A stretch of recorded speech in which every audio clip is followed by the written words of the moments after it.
Hello, everybody. Boy, Aaron's got the fidget spinner going already at the beginning of the show. Way to go, man. Hmm.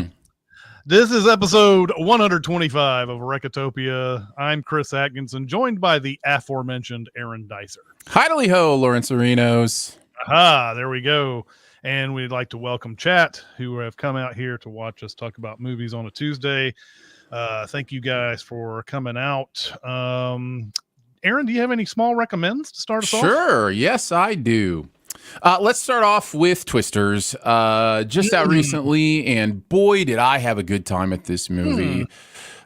This is a kick of nostalgia in all the right ways for me because it's not dependent necessarily on what is South Park call it, the member berries, effect, Right. where it's just like, remember this thing? Like, this is one of those, franchise reboots that just isn't as interested in like, there's no we've got cows moment in this movie, let's just say. You know what I mean? Like, it's not interested in rehashing the actual, like, hey, you remember this thing, but what it is interested in rehashing is the way 90s blockbusters made you feel and how you got invested in these characters. It's interesting. I've been thinking a lot about this and why I loved this movie so much, but in the 80s, action movies, action blockbusters, summer blockbusters were like big, meaty dudes blowing people away, right? Like it was, Schwarzenegger and Van Damme and, whatever the case may be. And some of that bled into the 90s for sure. But then I think with like things like Independence Day, Jurassic Park, some of these things in the 90s, it became kind of about like normal people in extraordinary situations surviving. And that's what this movie is in many ways. It kind of harkens back to that old school feel. And man, I just had such a good time. It really helps that the chemistry of all these people is great. The structure of this movie is really great. It just, it's like cold open, meet the gang, set piece, big story movement, another set piece, it goes from one thing to another perfectly and just takes you where you need to go. I just had a blast with this movie. Highly recommend it. It's really fun. I haven't seen it. Was obviously a big movie when I was first getting through movie theaters in the 90s. Was one of my, this is, I guess, my second year of projection when Twister came out. But like, there's it's undeniable how big of an influence Twister has, not only on a lot of the blockbusters of the 90s. Of course, a lot of stuff came out that just kind of did that, but it had a lot of impact on what came out in the 90s. And then I think it even has resonance today because even in comic book movies and things like that, because there's a disaster element to all of those. Sure. All of those movies and everything. So I think they've kept up that whole formula since then in some way, even if it's the tiniest of blueprints. But I've heard a lot of good things about this movie. So and I've really enjoyed too going back and watching some of the OG disaster movies like Airplane or Towering Inferno and those kind of things, which is that kind of feel, like normal people in an extraordinary, Poseidon Adventure is a great example of this. So I just think it's a formula that really works, and glad to see it put on the screen. So yeah. I'm going to start off with a TV series that I know both of us have watched. It's the third season of The Bear, which has, when it first launched, I think it was June 26th that the whole season dropped. A lot of people were down on it, and especially after that first episode, which is basically a sort of a rehash of a lot of things. There's not really much dialogue or anything like that. It's kind of a summary of what's going on with our main character's psyche, essentially. What in the world has led us to this point in his career as a chef and everything. And I can see why a lot of people have been down on this season, but I think it's a very strong season. I don't know how it ranks with the other two, but I think it's a very strong season. I think that setting that whole thing up, what drives a person to be obsessed like Carmen is in this series, has just kind of sets the tone for the entire run of the third season. And so yeah, there's not much in the way of advancing the story. Like basically the story is, you know, they've revamped the restaurant. They're trying to do something new every day. They're not making too much money. That's the story of what's going on in The Bear. Everything else is character driven at this point. And so there are a couple of standout episodes in this. One involving the I think is it she a line cook, Tina, who Yeah, it explains on how she got to the bear. That episode is phenomenal. it's so good. There's also the one involving the sister, like Natalie, who is pregnant, and one episode goes out to get these napkins or whatever, and then she goes into labor while she's getting all these restaurant supplies, leading to another episode with Jamie Lee Curtis, who looks like she's going for another Emmy on that one.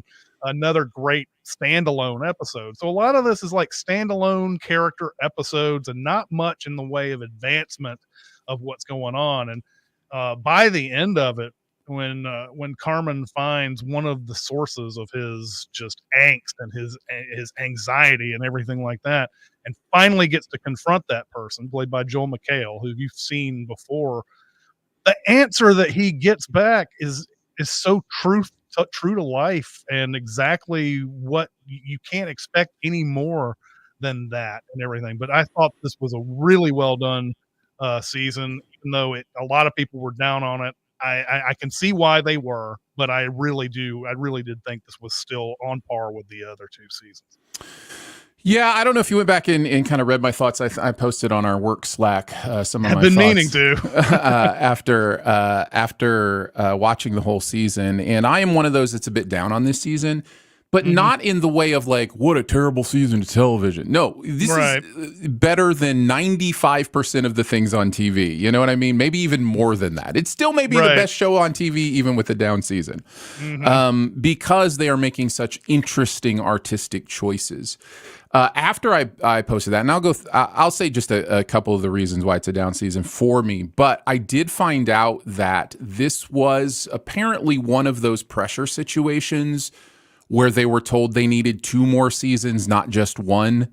Like kind of a negotiation where they had like the story they were ready to wrap up, but they were like, can we please stretch this for, give us 2 more seasons of content and not just one. And so that is probably the reason it feels like it's spinning its wheels a little bit, is because it's kind of delaying getting to the meaty stuff that they're going to get to in the final season. And that's okay, because again, they're doing it in such a beautiful artistic way. The only other thing aside from the spinning its wheels thing, which we mentioned enough, is I think John Cena is so completely miscast in this season. He is such a distraction every time he's on screen, and for all the spinning the wheels the show does, we spend so much time with the Fack brothers, and it's fine. They're good comic relief, whatever. I get it, but like, there are characters I love that have barely any moments this season. Tina's not one of them. She has an incredible episode. But I think of the dessert chef, which, his whole story is basically that he's mourning the loss from last season. And I think he's starting to study magic and those kind of things. But that never really goes anywhere yet. And I love that character. So it just kind of felt like a, kind of perfunctory, let's kind of move this along kind of season for me. But I did love that Tina episode. And I love that Joel McHale conversation, which I just thought was so good. Absolutely. So, yeah. Yep. All right. My second small recommend is going to be Kung Fu Hustle. Ooh, nice.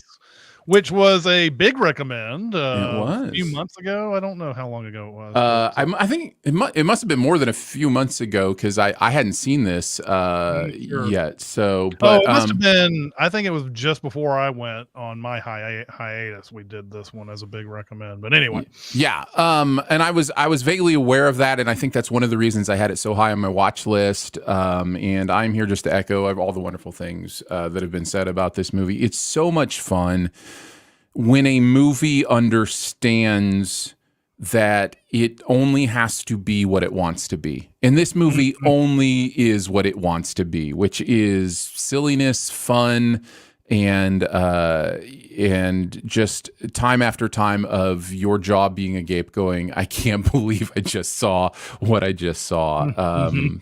But yeah, it's a really fun watch, and I wanted to throw it out there, that I agree that it's good Mhm. stuff. All right, and then I'll go on to mine. My second small recommend, which is The Final Girls from 2015. I actually ran across a trailer for this while I was watching a Blu-ray back in the day when they used to put all these millions of trailers on Blu-rays and everything. I guess they still do to somewhat, but I don't know. This one had like 5 or 6 trailers on it, and this one ran across and actually started watching the trailer, and I was like, you know what? I could probably get into that. And so yeah, this is a story about uh, an actress who is at the beginning of the movie. She's looking for some work. She's only had one thing that she's known for, and it's this campy 1980s horror film that she was in. And we've sort of fast forwarded 20 years later to where she and her daughter are both sort of looking for work and everything. And so after another bad audition, they go down the street, and Malin Ackerman, who is here in the thumbnail that you're showing here, um, and her daughter is played by Thaisa Farmiga. They get into a huge wreck, and then we're advanced 3 years later, and we find out that Malin Ackerman didn't survive the crash, and Thaisa Farmiga is just kind of like, going through the motions and everything. But then she's invited by this guy who's kind of a nerd of these horror movies that came out in the 80s, and they want to do this marathon at a theater. Thomas Middleditch plays that character, goes and says, hey, you want to come out and see this movie that's starring your mom, and oh, by the way, can you be in a Q&A afterwards, and all this other stuff. And she sort of just reluctantly agrees to go to this thing. And in the middle of the showing, as would happen, someone spills a bottle of alcohol, and somebody accidentally drops a match on it, and it sets the entire theater on fire while the movie's running. And to get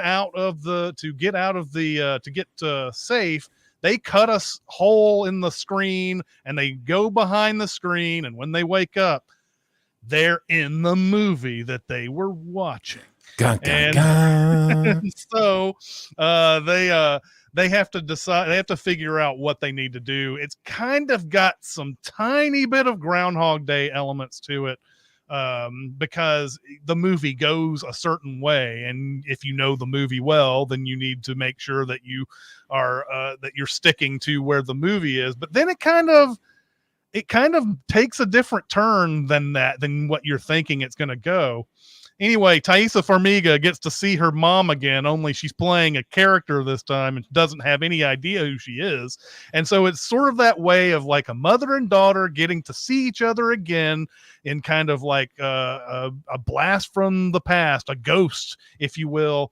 And so they have to survive this horror movie, and to finally get back to normal and everything. This movie is really fun. It's not a complete success by any means, but I really do like the premise, and I thought it was really fun. And I think people who like horror movies especially will like this too.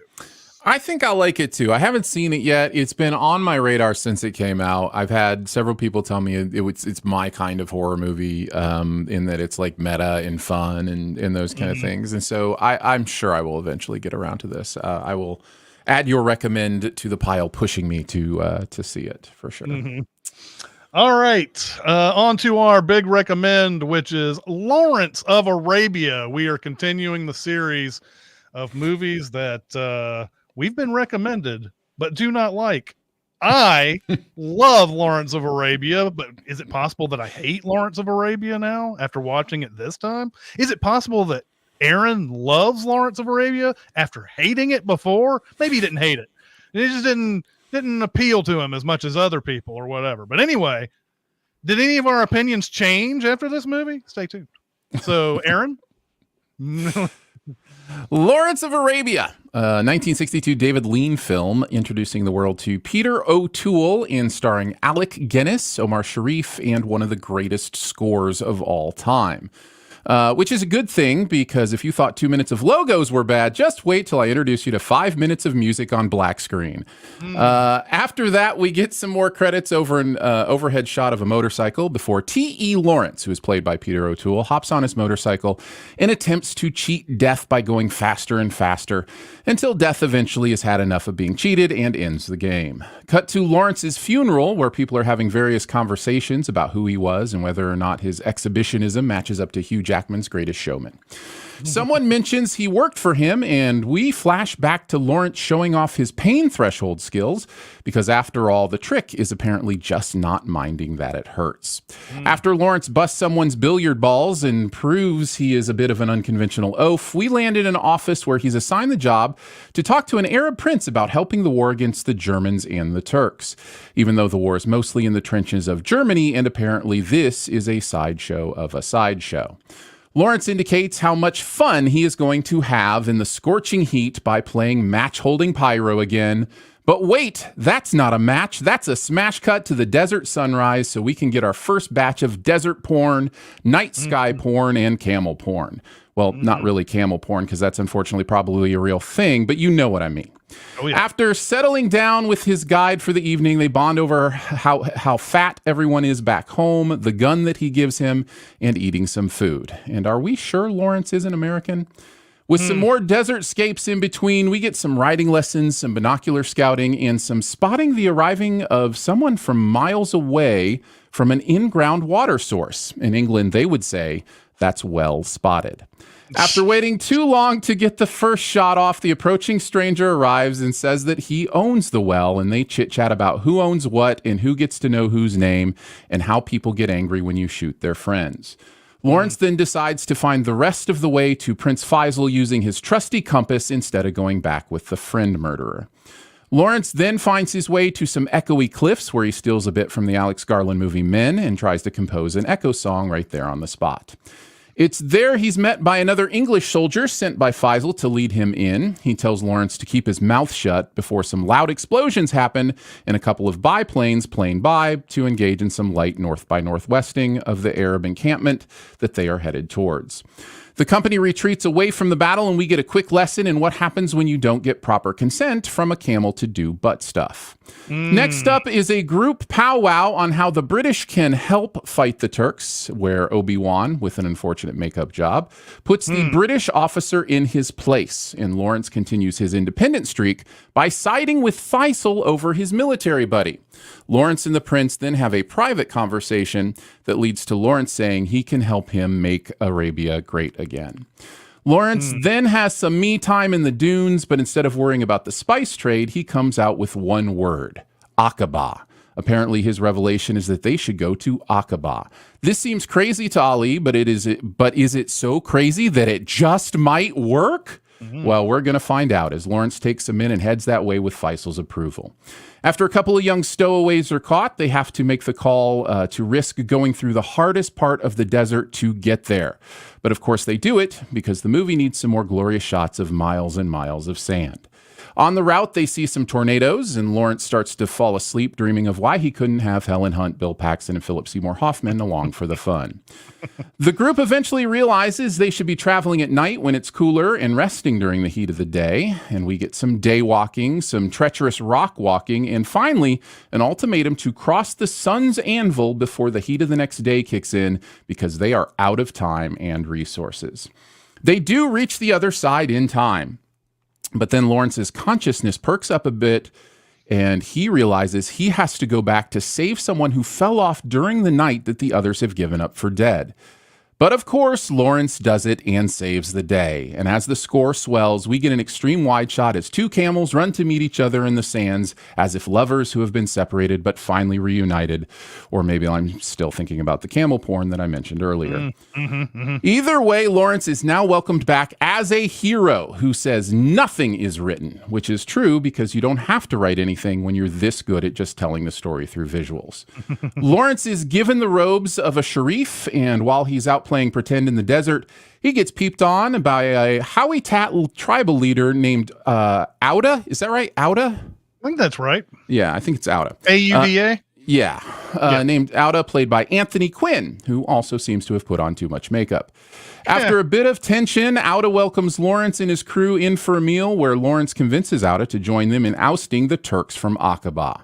On the way, there's an unfortunate blood feud killing that threatens the peace. In order to keep the peace, Lawrence himself offers to execute the man responsible. But as that man lifts his head, it's the same man he rescued from the desert earlier, and he realizes the painful contradictions and irony of war and conquest. After the army rides as easily into Aqaba as Lawrence suggests that they might, and the plan is hatched to get across the Sinai Desert to Cairo to let them know that Aqaba has fallen. Before he leaves, though, he must promise some gold and guns to Auda in 10 days' time. Since the movie needs even more time in the sand, Lawrence gets his Moses on with the two orphan stowaways and sets out across Sinai. While navigating through a dust storm, Lawrence loses his compass, and instead of going back for it, he's like, screw it, I know the sun sets in the west, I got this. And then quicksand. That's right, guess it's real and deadly, and it swallows up one of the kiddos. Yet they eventually make it to Cairo, where Lawrence has a bit of difficulty convincing the higher-ups about what happened, and also just give them some lemonade already, will you? But He eventually does, and he gets a new rank and the chance to admit that he may actually enjoy killing people now. Lawrence then gets the guys in suits to say that they have no interest in Arabia, but we know that's BS, even though Lawrence takes it at face value and gets his permission to go back and help England get the Turks out of Arabia. The generals then discuss whether they can really give him the artillery he needs, but are rudely interrupted by an intermission and another 5 minutes of black screen. Once we're back in action, we start with a reporter from Chicago who's syndicated across America and who has a conversation with Prince Faisal about where Lawrence's brigade is and what they're doing. They then agree to literally and figuratively talk Turkey, and Faisal tells him Lawrence is destroying the Turkish railways and also how many have died at the hands of the enemy and also at the hands of their own people so that they wouldn't be captured. Smash cut to the reporter snapping pics of Lawrence and his rebels taking out a train and ransacking it, mostly for giant clocks, apparently.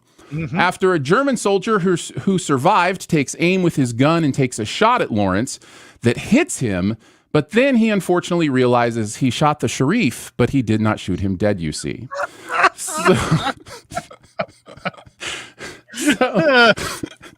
So he's dispatched by Blade, and the reporter laments that he didn't take a picture of that soldier finding his eventual end at the tip of that sword. Amongst some spontaneous Lawrence chants, our hero poses for a picture and then says it will take a golden bullet to kill him. It's already clear that Lawrence is getting a bit of a god complex, even before he says that he's the one who will give these people their freedom. After Auda helps Lawrence take out one more train, this one full of horses, he says he's got what he wants, so he's headed home. On a later mission, his remaining orphan helper is badly injured, and Lawrence himself has to kill him to keep him from being captured. Lawrence and Ali are then captured while scouting their next town in Dera. Lawrence is then oogled and prodded by the local Turkish bey, which triggers an outburst that results in a thorough thrashing and a realization that he may not be fit for the work he's doing. So he heads back to HQ. Here he finds out that the uppers have an agreement to put Arab forces in the Middle East for their own gain and then give that land to the French, which annoys him so much he agrees to lead the Arab forces into Damascus himself just so he can beat Allenby there and make sure to give it to the Arab forces instead. Lawrence is then back in full war mode as they slice their way to Damascus with his bloodthirst growing and unleashing on retreating Turkish soldiers as he adopts a soldier's cry of no prisoners with the mad passion of Faye Dunaway giving her opinion on wire hangers. Lawrence does beat Allenby to Damascus, but the Brits refuse to help administrate the city, and since the Arab army can't maintain the city, the English take it over, and Lawrence leaves with another useless rank promotion and the feeling that nothing he did matters mattered in the way he had hoped it would. And as a motorcycle passed him on the way back home, he's left with the realization that sometimes he actually does mind that it hurts. And that is Lawrence of Arabia. What'd you think this time through, Chris? I still love this movie. I do think that the first 2 hours of this movie, leading all the way to the assault on Aqaba and all of that, is the best part of this movie. And then the rest of it has a hard time keeping up with what they set up right there in the middle. Because after that, we have him trying to destroy trains, and we have the torture scene, which is, it obviously affects his character a lot, but the movie has a hard time sort of keeping up with that level of what they were doing in the first half of it and everything. Still, I still enjoy that last half of the movie. It's just that it's one of those type of things where they kind of just shoot their load, so to speak, in the in the middle of the movie, and then in the rest of the movie, you're kind of trying to keep up with that and everything. But you were, in the synopsis, you talked about him touching the match and everything, and the trick is not minding that it hurts. I don't think I had ever really thought of that as anything before until watching it the other day, and realizing this is something that Lawrence does the entire movie, sort of like not minding that it hurts every single time. The very first time he hits the desert, it's so hot and oppressive, but he just soldiers on throughout the whole thing. And he does this constantly does stuff that is probably against his the best thing to do, basically, because especially when he goes back to get that, is it Gazim was his name, when he goes back to get that guy, that's probably really stupid, actually, to do that. And in fact, that's the thing, when you read about what actually happened in the real story, he did do this, but he was not welcomed back with this, wow, what a hero. Everybody was just kind of like, that was dumb. You shouldn't have done that. You could have ruined this whole thing for us. Yeah. But in the movie, it's great. It's a great moment in the movie. And even though that didn't really happen the way they say it does, it is a tremendous part. I love all of this cinematography. It's hard to really mess this up because you're out in the middle of the desert and the deserts just go on forever, but they shoot this in 70 millimeter and you can see for miles behind. You don't see very many movies do this anymore. You just see miles and miles beyond. Like there's a mountain range that's deep in there and you're like, oh, even further. You can see one even further than that. Yeah. That's how far this thing goes. So like during this journey, I'm enjoying this journey. I know that it's a walking movie. It's something we recently dealt with. I guess recent's is not the right word these days for Lord of the Rings, but Lord of the Rings was a big walking movie. And of course it had a lot of action that sort of like offset all of that walking, whereas Lawrence of Arabia doesn't have that much action and everything, but still I'm enjoying that ride that we're taking all the way through this. I love his strategy of taking Aqaba, even though again that's not the way it happened in real life, unfortunately. Right. But that's such a great this is such a great thing that they're leading up to here. That shot of them going in and just taking the city basically unopposed, and then ending on the shot of the guns that they've been talking about this whole time. The guns that you can't attack this place because of, they've completely circumvented it by going in behind. And so I love all of that.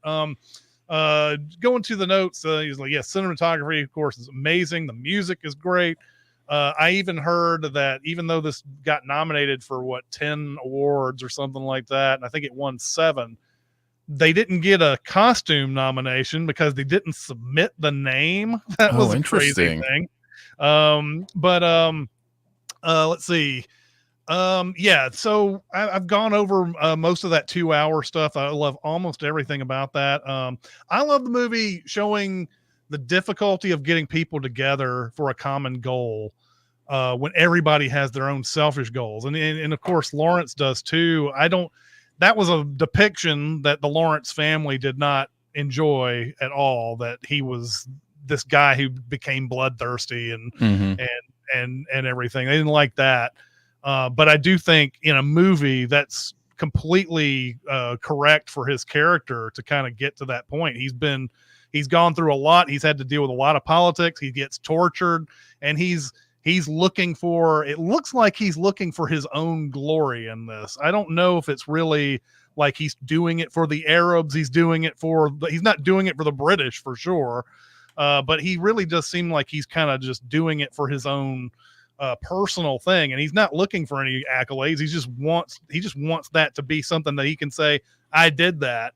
Because that's what he says when they take Aqaba. He goes, I did that, instead of saying a whole bunch of like tribes that I got to get or two tribes that I got to get together to do it. He's the one he's like, I did that at the end of it. So I love all this whole thing where there's so many different interests going on, and it's nearly impossible to get everybody to agree. And I'm glad that the movie shows how hard that is when everybody's got their own interests involved in a battle. And then that comes to a head later, of course, when he has the Arab Council and he's trying to get that government set up in, is it Jerusalem or is it Damascus? I can't remember which one it was. At the end, they're taking Damascus. Yeah, it's Damascus. So when he gets all of these people in the room, and even the two guys he's been fighting along this whole time, they can't even agree on anything right off the bat. How are you going to get these thousands of people who were in the same room together on one thing? And that was another astonishing thing to watch about this movie, is watching how many extras were in that scene. Like, now you'd want to do a scene like that, you're going to have a bunch of like CGI guys running around and everything. It's so clear that they got real. I mean, of course they got real people. They didn't have any other option, but like, God, what a crazy thing to do these days. In the acting department, I love Peter O'Toole, but I do think Omar Sharif kind of steals it for me. He's so good in this. And reading sort of the behind the scenes, he was a hero behind the scenes too, getting a lot of the stuff done and getting some of the politics, because they had to shoot in some places that they didn't think they were going to get some people in because of their religious affiliation. So that he was able to like grease the wheels on a lot of things behind the scenes and everything. And Alec Guinness has great moments too, but of course, you would never do what they did with Alec Guinness in this movie today. Anyway, ultimately really love this. I do think it could probably use a trim here and there, but man, you're talking about 1960s epic filmmaking, 70 millimeter, all of that. It's gonna have some excess. I don't know where I would necessarily cut it. But it probably could use a few here and there. I think it still deserves to be a 3-hour movie, though.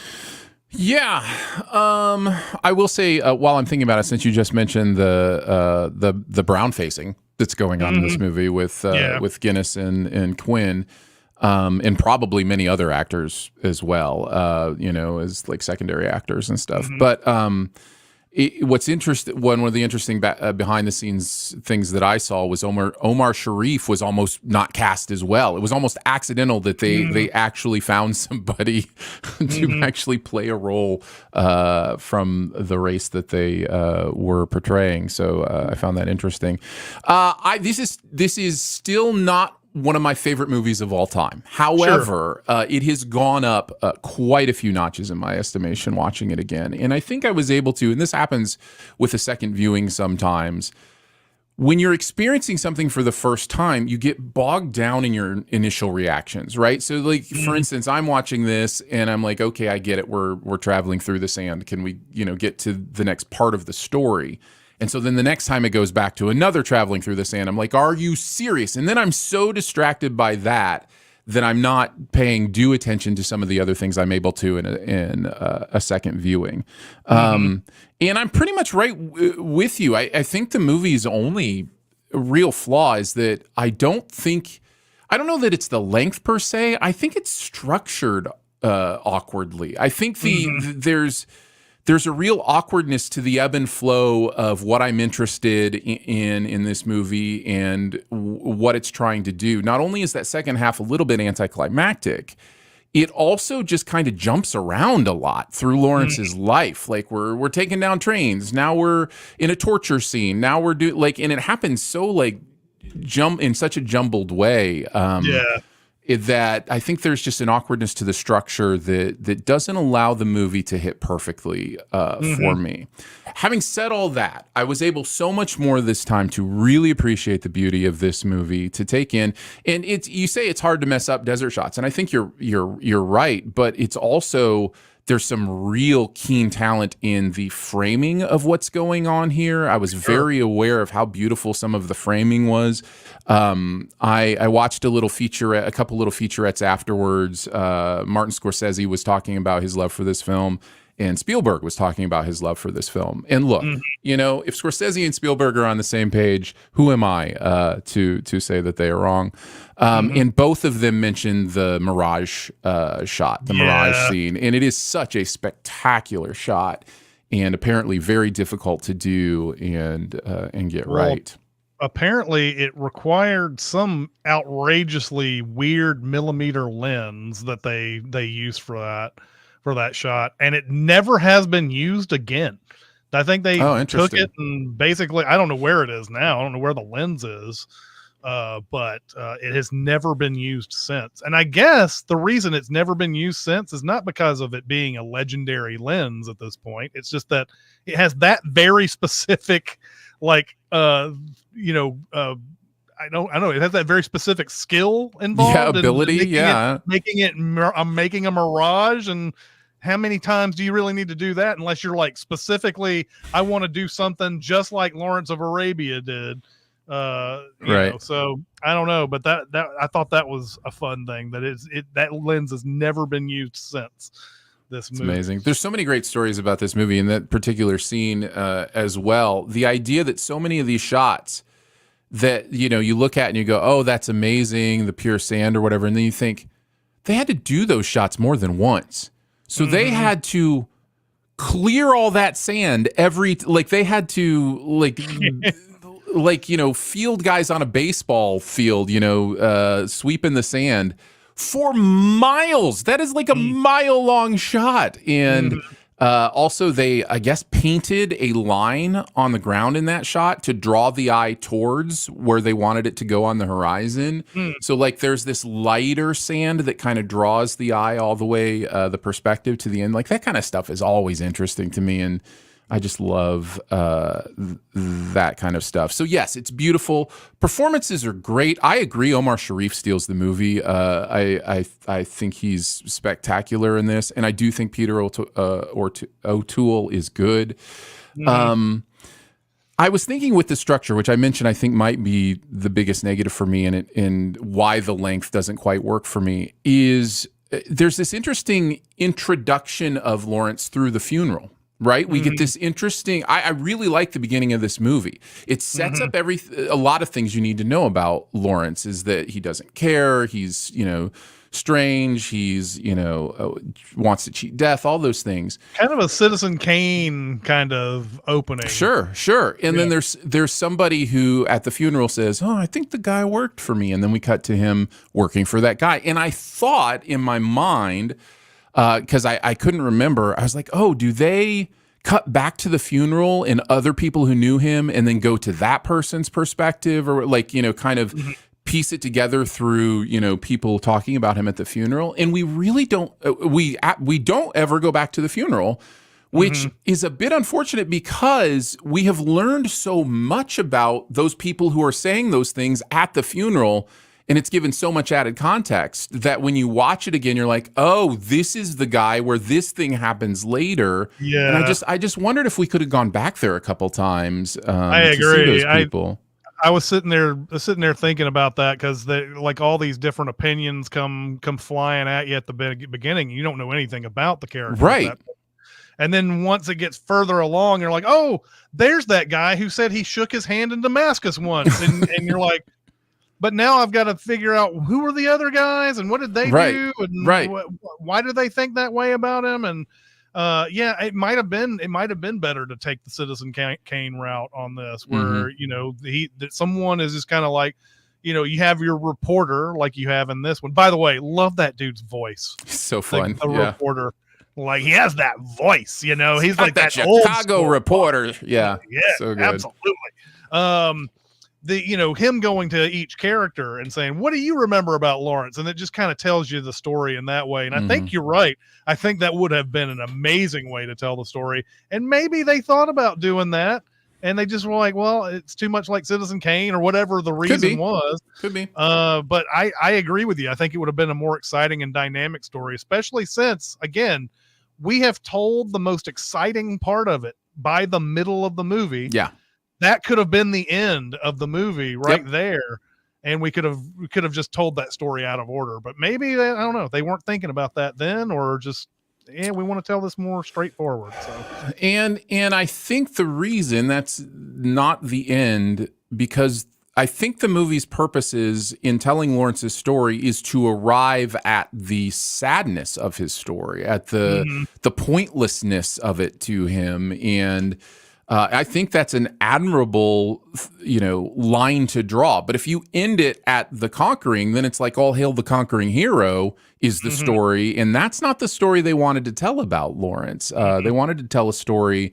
And this is another thing I appreciated so much more this time through, because the first time through, I remember feeling, not only did it feel like it dragged on, but it felt like I don't care. Like, I don't want to like this guy. I don't care about this guy. I like, what is this movie telling me that means something? And I missed a lot of this because I was thinking the movie was wanting this to be a conquering hero story, and it's not. And ultimately what we're learning, I think, from the portrayal of Lawrence here is that war damages everyone. War damages people there, in that it is something that continues to happen across the world throughout history at all times, because power draws people to do terrible things.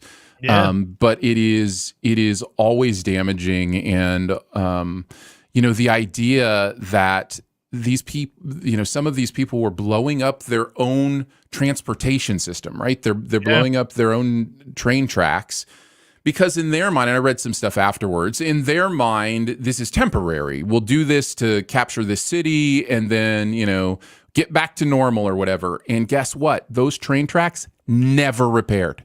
Never. They lost 100 years of progress through war. And it's so sad. And I think the movie knows that and wants to allow us to get there with the Lawrence character. In fact, there was a piece of trivia I saw on this that said that when they went out to shoot some of this, they saw some of the old track that they're still there.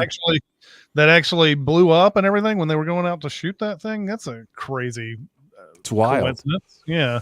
It's wild. So they wanted to show how not only did war change him, but that that there was this part of him that he struggled with because he liked it. And so I just think there's a lot of character work that the movie is doing. The movie also, and I've heard David Lean talk about this, so this isn't just me surmising this, although I did surmise it and then heard some of what Lean had to say about it.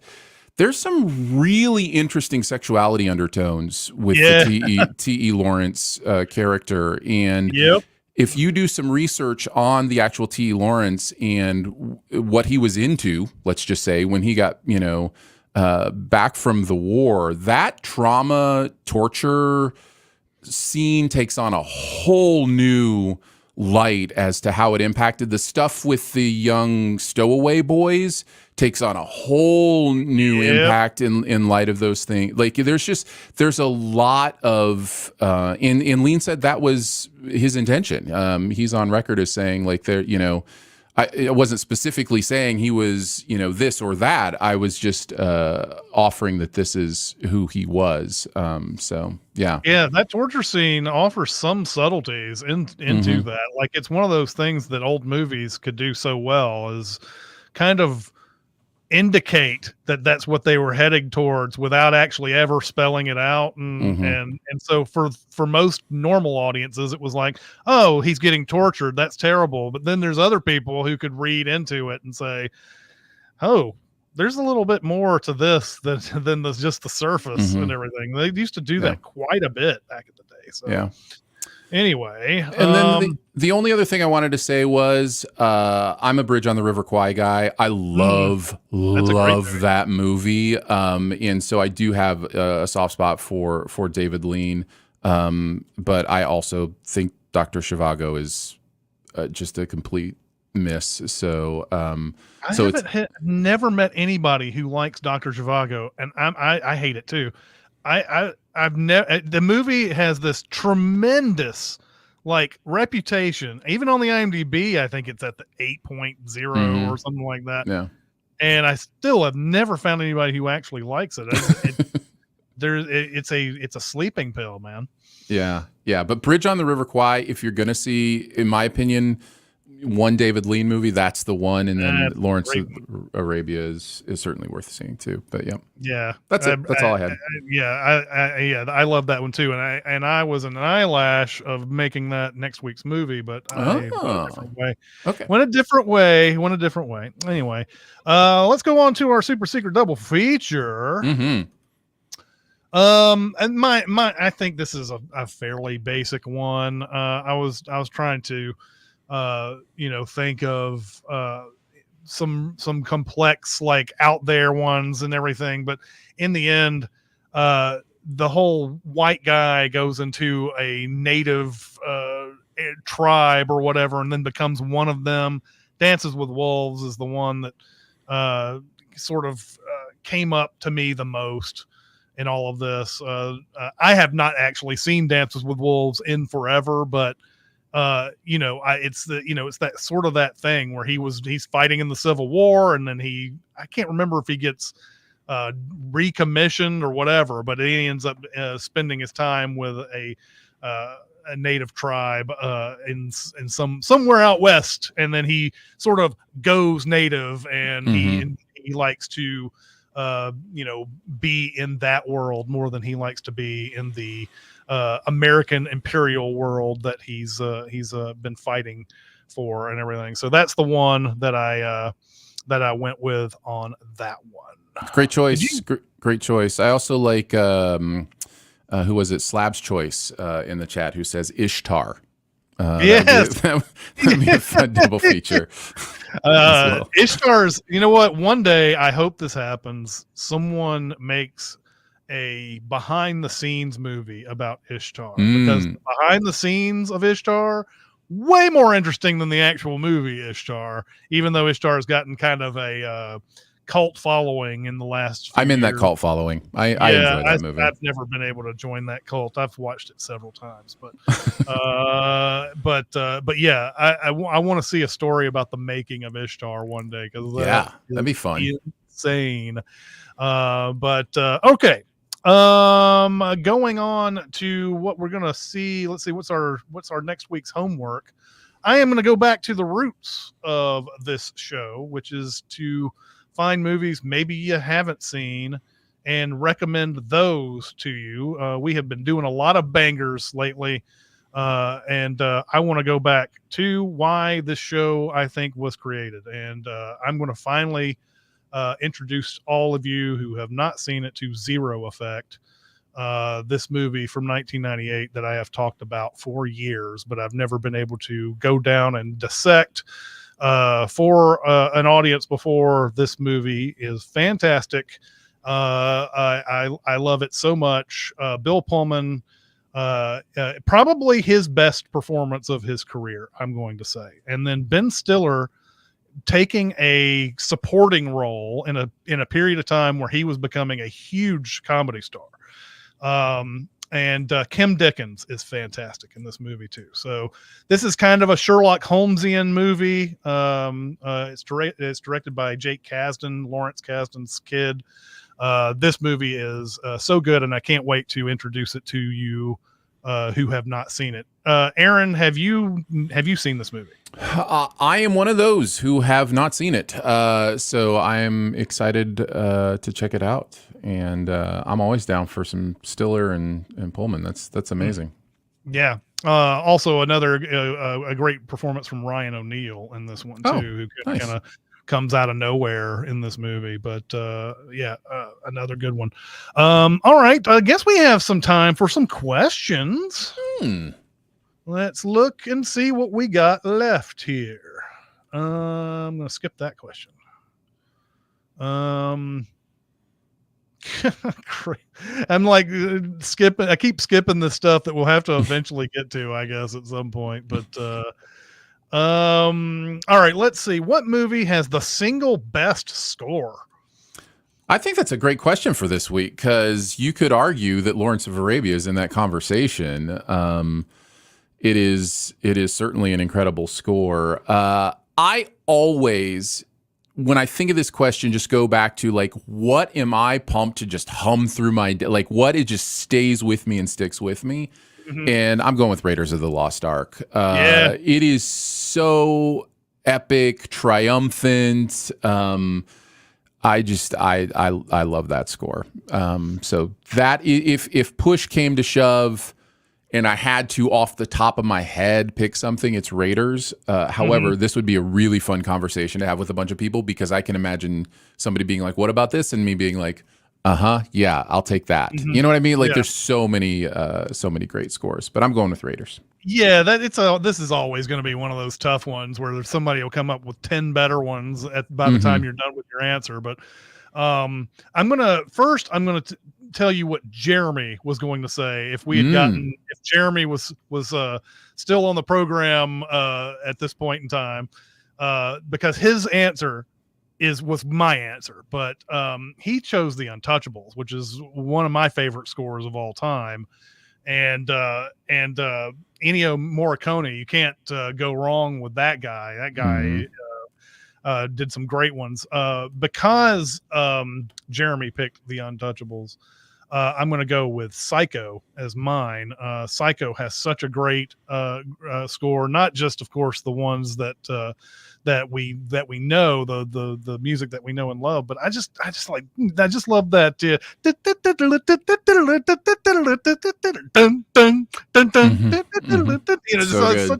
It's so good. So those are a couple of my favorite scores. And going over to the chat, let's see, what do we got here? We've got The Prince of Egypt as a great score. I remember songs from Prince of Egypt. I haven't seen The Prince of Egypt in a while, but what do you remember about the score on The Prince of Egypt? Is that a great score to you? Yes, it is a great score, but I probably wouldn't have it in this conversation. I would have it in the conversation of best soundtracks, right? Is that the difference? Yeah. You know what I mean? Like it's the songs are the thing about the Prince of Egypt. Deliver Us is one of the best movie songs ever written. It's so good, and there are several bangers in that movie. So the score is great, but I don't remember it enough to think that it's would be in this conversation for me. So, but Castor's got several of them here. The Incredibles, which I believe is Michael Giacchino. He's also Tron Legacy, which is a great score as well. Polly says, going to say in Indy or Star Wars original. You can't go wrong with John Williams, honestly. John Williams has so many great ones. In fact, he's got great ones. He's got great ones that like are not Spielberg. Like JFK's score is amazing. So like, yeah, you can't really go wrong with him. Slab says A New Hope and Jurassic Park was on repeat as a kid, plus Wrath of Khan. Staying with John Williams, Superman. That's what Flyboy says. James says, I spent years saying Ratatouille, but it has recently swung to The Village. Village does have a good score. I'll give it that. Shaggy Nut says Dark Knight.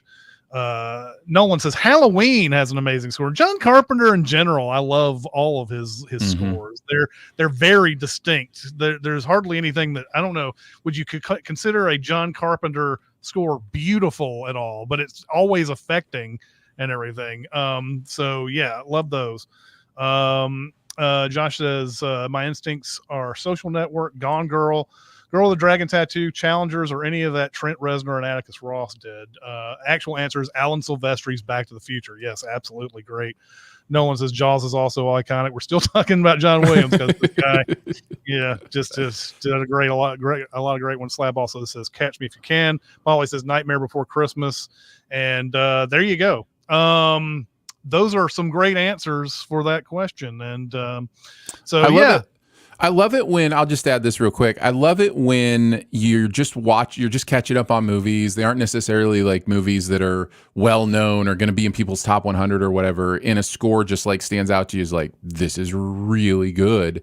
And I don't know the last time you watched Open Range, the Kevin Costner movie, but I watched that recently. We actually did a big recommend. It was one of Jeremy's big recommends when we first started on Recotopia, but I don't remember the score at this moment. I just watched this movie recently, and I just remember going, "This score is kind of amazing." And I didn't even look. I should have looked up who did it, but yeah, it's just I love that feeling of just like, oh, I kind of want to play this score on repeat. This is really good stuff. Yeah. So, yeah. All right. Well, that's going to do it for this episode. Next week, we're going to go to Zero Effect. Finally, I can't wait to rewatch this movie under this format and everything. And I'm glad that Aaron is going to get a chance to see this for the first time.